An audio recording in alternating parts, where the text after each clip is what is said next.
Today in Columbia, South Carolina, the Confederate flag still flies over the state capitol, and people by the thousands are protesting.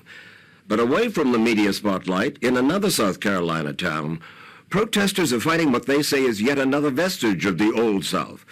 Only this time their target is more than just a symbol. It is the single largest private employer in the state, the Savannah River Site. Located just outside Aiken, South Carolina, Savannah River has played a vital role in making this nation's nuclear weapons, its nuclear fuel, and also in storing its radioactive waste. But some black workers at the plant are now charging in a class action lawsuit that they've had to endure not only the worst kind of racial slurs and job discrimination, but also a management that has assigned them to jobs with more radiation than white workers. The Savannah River Site holds some of the most dangerously radioactive substances on Earth. Nuclear weapons are no longer made here, but the workers still do process and store radioactive waste and materials. The plant is owned by the U.S. Energy Department, but is run by the private Westinghouse Savannah River Company. That firm was owned by the old Westinghouse Electric Corporation, which bought CBS in 1995 and sold Savannah River last year. Some black workers at Savannah River are so upset with what they charge as racial discrimination that they've hired New York City Attorney Ivan Smith to help represent them in the class action lawsuit they filed in October of 1997. And Smith himself quickly learned how passionate some people around Aiken are about Savannah River. I received a couple of death threats at my house. You mean in New York? In New York. I received 2 telephone calls saying, "If you come back here, nigger, we'll kill you." But Smith went to Aiken just the same, and in June of 1999, the threat was almost carried out when he stopped for lunch on the outskirts of town. I start turning here, and I don't know what made me look up, and I see a car coming. And then I noticed that he's coming right at me. And so I jumped, and I hit his hood, and I heard him say, "Nigger, get out." Smith wound up with a broken nose and 11 stitches. I think if I didn't see him, I'd be dead. Savannah River now employs about 14,000 workers, 20% of whom are black. Joseph Buggy is president of Savannah River. I understand you have a zero-tolerance policy here at the plant when it comes to racial intolerance, be it discrimination, racial slurs, correct? That's correct, Mike. Zero tolerance. We don't stand for that type of behavior at all at our site. Let me give you a sample of what some black workers have said under oath. White managers have addressed black employees as boy in a racially offensive manner. One section of the plant was called the Coon area. Mr. Buckley, I'm sure you know about this. I've heard of that. That's unacceptable behavior on the site. Even with the zero-tolerance policy, one white worker thought nothing of using the N-word in Joe Buggy's presence. What'd you do? I dressed down, chewed out might be a better word. I made it perfectly clear to those individuals that that's unacceptable behavior on my site. But he wasn't suspended. There was no penalty beyond the dressing down. That was a conversational that I heard in passing. It wasn't a confrontational thing. When there's a company that will allow employees to openly use that word, and you do not take serious action against that, then you're saying to the rest of the employees, you can call me a nigger one time and get away with it. I don't think that's acceptable. These workers, all of them plaintiffs in the lawsuit, say they are not impressed with the plant's zero-tolerance policy. Well, I worked in the bathroom, and they had my name on this, on a piece of cardboard tacked to the wall. It said, "Nigger, watch your back, we're gonna kill you. Beware." And then it had signed KKK. Well, I reported it to my general foreman, and they told me that it was probably, since it was written in the bathroom, that it didn't mean nothing. That it was probably just a joke. 28 years ago, they just called you boy. But today, they call you the N-word. Until Phyllis Calhoun Hurley quit her job and joined the class action lawsuit, she ran the Westinghouse Diversity Program at Savannah River. In your opinion, was the Westinghouse Corporation interested in helping minorities advance? No. In fact, Hurley says her boss once told her that a white worker would be better suited for a new management job because he was white. What they said to me was, this is an opportunity to have a white male in the job, and Because he's going to be able to pacify the white workers. right. That's exactly right. Black employees at your plant say they have been discriminated against in salary, in promotions, in job security, in job assignments. Mike, I can assure you, there is absolutely no discrimination, nor has there been since we've been here, against any group or class of our employees. But the U.S. Labor Department apparently disagrees. When several black workers complained about being demoted unfairly, federal authorities investigated, and in 1997, they ordered Westinghouse to compensate financially 7 of those black workers. The Labor Department said later they could find no further race discrimination, but their investigation was limited, and they did not look at most of the years covered by the lawsuit. Since we've been here, we've increased minority participation in our professional and management ranks by 25%. If so, black workers want to know, why are they not better represented at the top levels of management? How many vice presidents do you have? Vice presidents? 16 or 17. How many vice presidents are black? 1. Actually, as Mr. Buggy later acknowledged, the correct answer is none.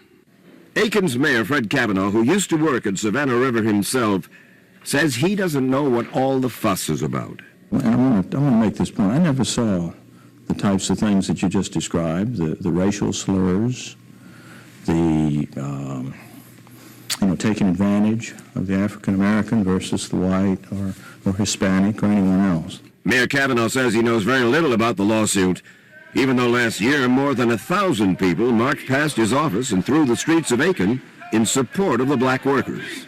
If I may, how can the mayor of the city know so little about a lawsuit that involves so many of his constituents? Let me just say this. How many black citizens are there? Well, we've probably got 30% of our population. And you know how many that have called me on this issue? One. Who's that? Mr. Hightower. Weller Hightower. Mr. Hightower. I love Aiken. It's where I grew up, went to school here, and I know the people real well. Aiken's been good to me. Weller Hightower is the only black member of the Aiken County Council. He, too, works at Savannah River, and he's a plaintiff in the lawsuit. What's been the reaction of your fellows who sit on the council with you? Quiet. Absolutely nothing. I have heard that even some parts of the black community here are reluctant to support your class action lawsuit. That's correct. Some are just flat out scared. When Weller Hightower tried to advertise a march on behalf of the black workers in a local NAACP magazine, it was turned down because Hightower refused to remove accusations against Westinghouse. The local organization is so concerned about inflaming the power structure. Don't rock the white boat. That's exactly right. And the Westinghouse has given the state chapter money, so they don't want to clip the string on that money. The NAACP denies this.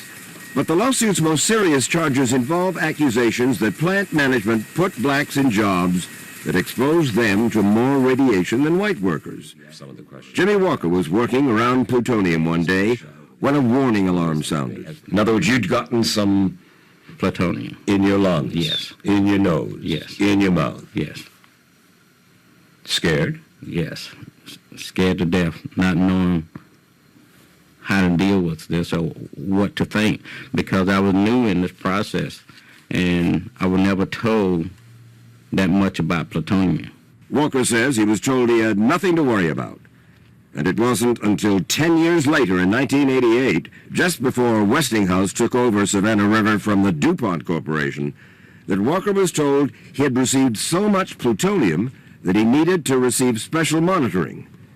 In fact, it turned out to be one of the highest exposures in the plant's history. 10 years later, 10 years later. they called you in Yes. and told you you had received a lifetime dose of radiation, so you shouldn't take it anymore. Right. In other words, and they put you in a safe job then? No. No. What do you mean, no? I was placed right back into area to produce my plutonium. Jimmy Walker, who had received numerous awards from the company, says that for years, he tried unsuccessfully to get a permanent job away from all radiation. But the management would agree to only temporary transfers, though they did try to limit his overall exposure. Walker finally retired at the age of 42 for medical reasons, having received nearly twice his lifetime dose of radiation. Do I understand that you now, when you urinate plutonium? Yes. Plutonium will be in my body even after death. Jimmy Walker, J.J. Walker. You know who he is. Mike, and I would like to discuss Mr. Walker, but as a result of rules of the court and for reasons of personal privacy, I just can't discuss any individual person's circumstances associated with his case. But in court papers, Westinghouse said Walker cannot prove that any of his ailments, including headaches, high blood pressure, and heart problems, were caused by radiation. Mr. Buggy points out that white workers have had their share of accidental exposures as well. And besides, he adds, we don't keep people in jobs that they don't want to stay in. We just don't do that. We closely monitor. In the case all of Walker, apparently you did, unless he's lying. I can't comment on Mr. Walker's. Fact is, James Walker produced for us several internal Westinghouse memos documenting his efforts to get a job away from radiation.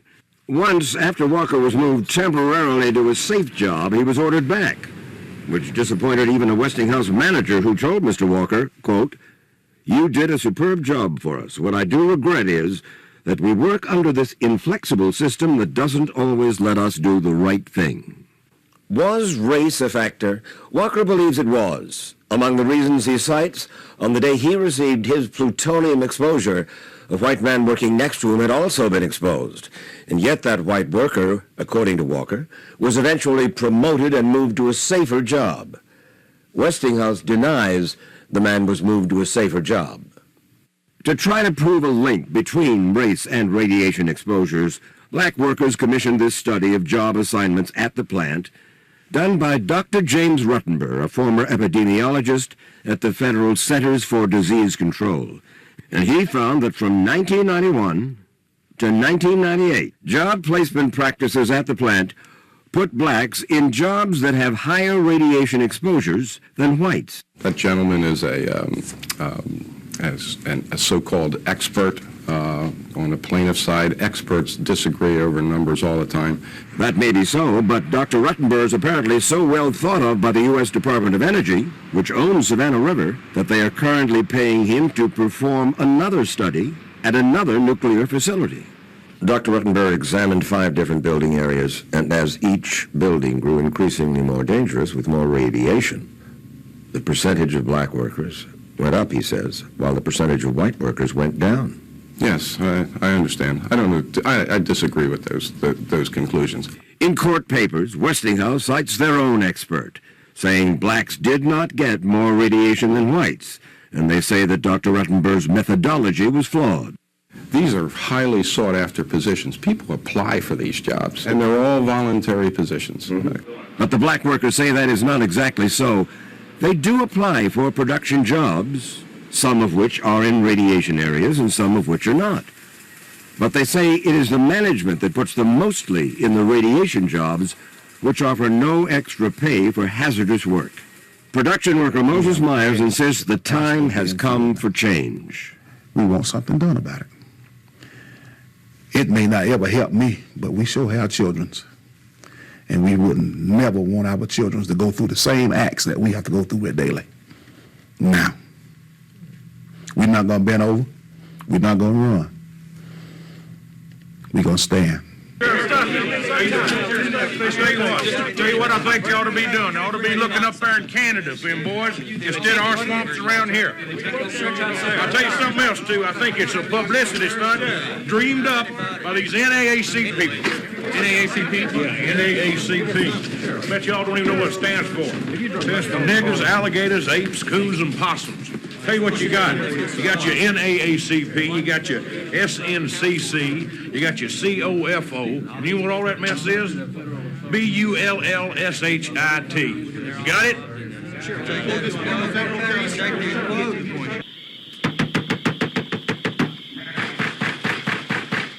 Come on, boy. Open up. Your brother Hollis here seen us? Yes, sir. Well, wake his ass up. We want to see him. Why? Just wake him up, boy. Why? What's the matter?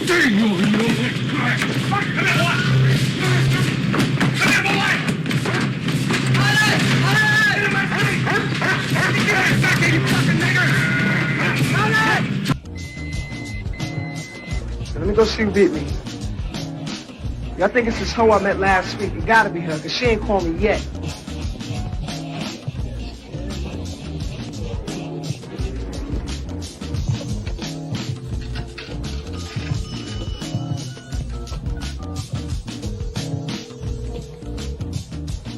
Yeah, you beat me? It's Bamboo.